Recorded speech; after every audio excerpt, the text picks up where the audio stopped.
بسم الله الرحمن الرحيم. وعن عائشة رضي الله تعالى عنها أن رسول الله صلى الله عليه وسلم خرج من عندها ليلا قالت فغرت عليه فجاء فرأى ما أصنع فقال ما لك يا عائشة أغرت؟ فقلت وما لي لا يغار مثلي على مثلك؟ فقال رسول الله صلى الله عليه وسلم لقد جاءك شيطانك. قالت يا رسول الله أمعي شيطان؟ قال نعم. قلت ومعك يا رسول الله؟ قال نعم ولكن أعانني الله عليه حتى أسلم أو كما قال عليه الصلاة والسلام. رواہ مسلم. حضرت عائشہ رضی اللہ تعالیٰ عنہ ارشاد فرماتی ہیں کہ نبی اکرم صلی اللہ تعالیٰ علیہ وسلم ایک مرتبہ رات کو میرے پاس سے نکلے. حضرت صلی اللہ تعالیٰ علیہ وسلم میرے پاس سے نکل کر وہ جنت البقیع کی طرف تشریف لے گئے. وہاں مدفون جو لوگ تھے ان کے لیے استغفار کرنے کے لیے تشریف لے گئے.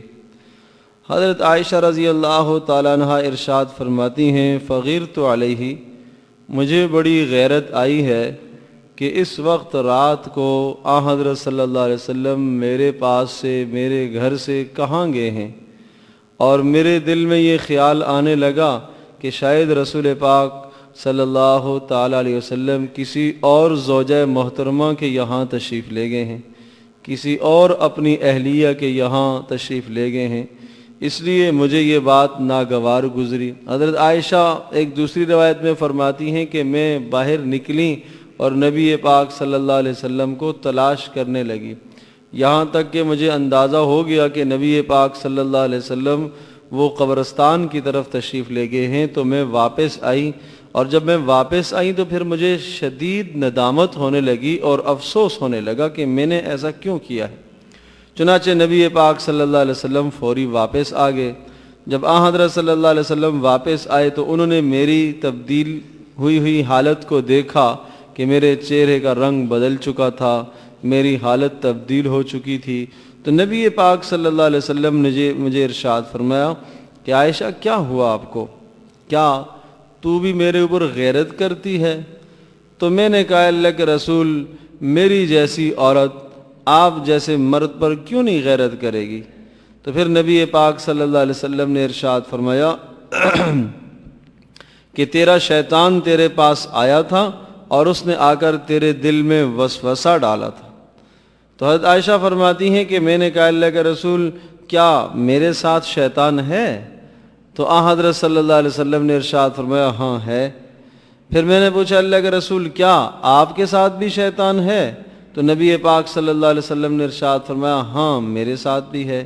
ولیکن اعاننی اللہ علیہ، لیکن اللہ تبارک و تعالیٰ نے میری اس شیطان کے مقابلے میں مدد فرمائی ہے، یہاں تک کہ میرا شیطان تو میرے تابع ہو گیا. اس حدیث میں کئی سبق ہیں. پہلی بات تو یہ کہ نبی پاک صلی اللہ علیہ وسلم کا رات کو قبرستان کی طرف تشریف لے جانا یہ اس بات کی طرف اشارہ ہے کہ حضرت صلی اللہ علیہ وسلم کسی بھی وقت آخرت کی یاد سے غافل نہیں ہوا کرتے تھے. کبھی جب بھی آخرت کا خیال آ جاتا اور حشر اور قبر کا خیال آ جاتا تو رسول پاک صلی اللہ علیہ وسلم اپنے لیے بھی اور دیگر مردوں کے لیے بھی استغفار فرمایا کرتے تھے. تو معلوم یہ ہوا کہ راتوں کو بھی اگر مرد حضرات قبرستان کی طرف جائیں اور نبی پاک صلی اللہ علیہ وسلم کی سنت کی نیت کرتے ہوئے جائیں تو بہرحال باعث اجر ہے. دوسری بات یہ ہے کہ عائشہ رضی اللہ تعالیٰ عنہ کی غیرت کا ہونا، یہ کون سی غیرت ہے؟ یہ فطرتی غیرت کہلاتی ہے کہ ایک بیوی کو اپنے شوہر کے حوالے سے یہ بات ناگوار گزرتی ہے کہ اس کا شوہر کہیں اور جائے. یہ ایک عورت کی فطرت ہوا کرتی ہے. اور رسول پاک صلی اللہ علیہ وسلم کی دیگر ازواج مطہرات بھی تھیں۔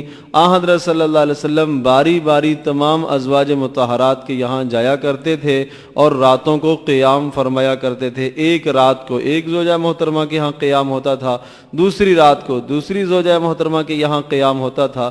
تو حضرت عائشہ رضی اللہ تعالیٰ عنہ نے پہلے یہ سمجھا کہ آج تو میری باری ہے اور میرے پاس رکنے کا نمبر ہے۔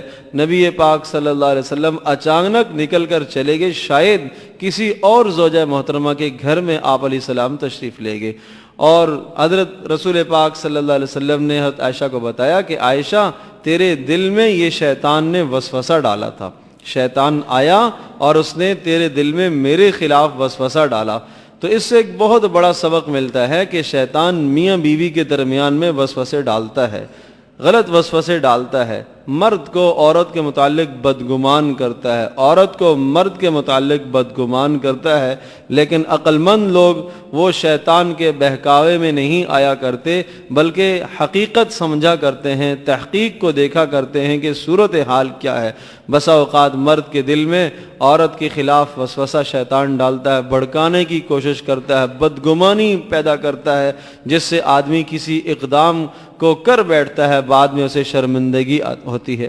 اور بسا اوقات عورت کے دل میں شیطان وسوسہ ڈالتا ہے مرد کے متعلق، شوہر اگر تاخیر سے آیا ہے، دیر سے آیا ہے، تو شیطان اسے وسوسہ ڈالتا ہے۔ شوہر کو چاہیے کہ ایسی حالت میں جیسے ہی گھر میں داخل ہو فوراً اپنی صفائی آدمی پیش کر دے، تاکہ اگر کوئی شیطان نے وسوسہ اور خیال ڈالا ہے تو اس وسوسے کا ازالہ ہو سکے۔ اور اول تو اس بات کا اہتمام کیا جائے، نبی پاک صلی اللہ علیہ وسلم کا بھی یہ معمول ہوتا تھا کہ وہ اطلاع فرمایا کرتے تھے۔ یہ رسول پاک صلی اللہ علیہ وسلم کا اسوہ حسنہ ہے کہ حضرت صلی اللہ علیہ وسلم اپنے گھر سے بھی رابطے میں رہتے تھے، تو مردوں کو بھی چاہیے کہ وہ بھی اس رابطے کو قائم رکھیں تاکہ کسی قسم کی بدگمانی عورتوں کے دلوں میں شوہروں کے متعلق نہ پیدا ہو۔ اور تیسری جو بات ہے وہ یہ کہ نبی پاک صلی اللہ علیہ وسلم نے حضرت عائشہ رضی اللہ تعالیٰ عنہ سے ارشاد فرمایا کہ تیرے پاس شیطان آیا تھا، اور حضرت عائشہ نے عذر تعجب پوچھا کہ اللہ کے رسول کیا میرے پاس بھی شیطان اور میرے پاس بھی شیطان ہے، مجھے بھی ورغلاتا ہے؟ تو رسول پاک صلی اللہ علیہ وسلم نے ارشاد فرمایا کہ ہاں، یہ اس لیے حضرت عائشہ رضی اللہ تعالیٰ عنہ کو تعجب ہوا کہ حضرت عائشہ رضی اللہ تعالیٰ انتہائی نیک صالح خاتون تھی، انتہائی پاک باز عورت تھی، اور انہیں تو کبھی خیال بھی نہیں گزرا کہ میرے ساتھ بھی کوئی شیطان آئے گا اور مجھے ورغلائے گا۔ بہرحال ہر انسان کے پاس شیطان تو آتا ہی ہے اور اسے ورغلانے کی کوشش کرتا ہی ہے اور اس کے دل میں وسوسہ ڈالتا ہے۔ تو پھر حضرت عائشہ رضی اللہ تعالیٰ عنہ نے نبی پاک صلی اللہ علیہ وسلم سے جو بات پوچھی کہ کیا آپ کے ساتھ بھی شیطان ہے، تو آپ نے ارشاد فرمایا ہاں میرے ساتھ بھی ہے، لیکن اللہ تبارک تعالیٰ نے میری اس شیطان کے مقابلے میں مدد فرمائی ہے۔ وہ جو میرے والا شیطان ہے وہ میرا تابع ہو گیا ہے، وہ میرے اوپر کسی قسم کا تسلط نہیں رکھتا، وہ میرے اوپر کسی قسم کا دباؤ نہیں کر سکتا۔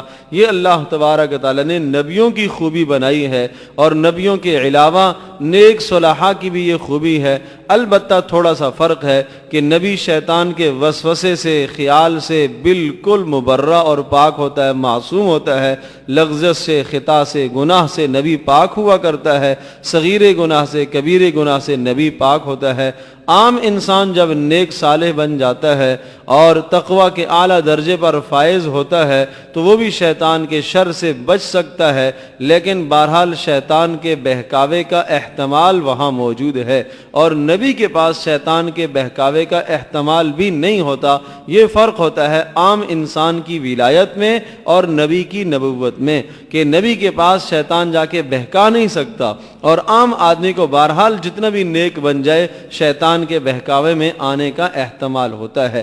چنانچہ امام احمد بن حنبل رحمۃ اللہ علیہ کے متعلق آتا ہے کہ جب ان کا انتقال ہونے لگا تو اس انتقال کے موقع پر لوگوں نے انہیں کلمے کی تلقین کی۔ جب لوگوں نے کلمے کی تلقین کی تو ان کی زبان پر ایک کلمہ جاری ہو گیا، نہیں نہیں۔ تو اب لوگ حیران ہو گئے کہ ہم انہیں کلمے کی تلقین کر رہے ہیں، لا الہ الا اللہ کی تلقین کر رہے ہیں، اور یہ انکار کر رہے ہیں۔ تھوڑی دیر کے بعد جب افاقہ ہوا تو لوگوں نے پوچھا کہ حضرت ہم آپ کو کلمے کی تلقین کر رہے تھے اور آپ نہیں کر رہے تھے، تو ارشاد فرمایا مجھے اس کا تو احساس نہیں ہے، البتہ یہ مجھے احساس ضرور ہوا کہ شیطان میرے پاس آیا تھا اور مجھے یوں کہنے لگا کہ آپ میرے بہکاوے سے محفوظ ہو کر جا رہے ہیں۔ تو میں نے کہا نہیں، ابھی نہیں، جب تک جان میں جان ہے تیرے بہکاوے میں آنے کا احتمال موجود ہے، نہیں بچ سکتا ہوں جب تک میرے اللہ نہ چاہیں اور میرا اللہ میرے اوپر مہربان نہ ہو جائے۔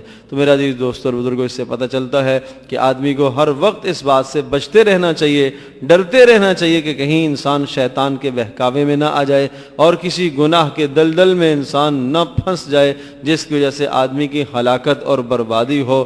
اعوذ باللہ من الشیطان الرجیم 10 مرتبہ اس کو پڑھا کرے، قل هو اللہ احد 10 مرتبہ پڑھا کرے تو شیطان کے شر سے، فتنے سے محفوظ ہو جائیں گے۔ اسی طرح سے لا حول ولا قوت الا باللہ، اس کو بھی 10 مرتبہ صبح و شام پڑھنے کا اہتمام کیا کریں تو انشاءاللہ شیطان کے بہکاوے سے حفاظت ہوگی۔ اور آخری بات وہ کہ جو حدیث کا منشا ہے کہ میاں بیوی کے درمیان بھی کبھی کبھی شیطان وسوسے ڈال کر ایک دوسرے کے درمیان میں نفرت پیدا کرنے کی کوشش کرتا ہے، عداوت پیدا کرنے کی کوشش کرتا ہے۔ آدمی کو صورتحال کی تحقیق کرنی چاہیے، بلا تحقیق کے انسان کسی اقدام کو کوئی قدم نہ اٹھائے، کہیں ایسا نہ ہو کہ آدمی کو ندامت ہو۔ اللہ تبارک و تعالی ہم سب کے لیے عمل کرنا آسان فرمائے۔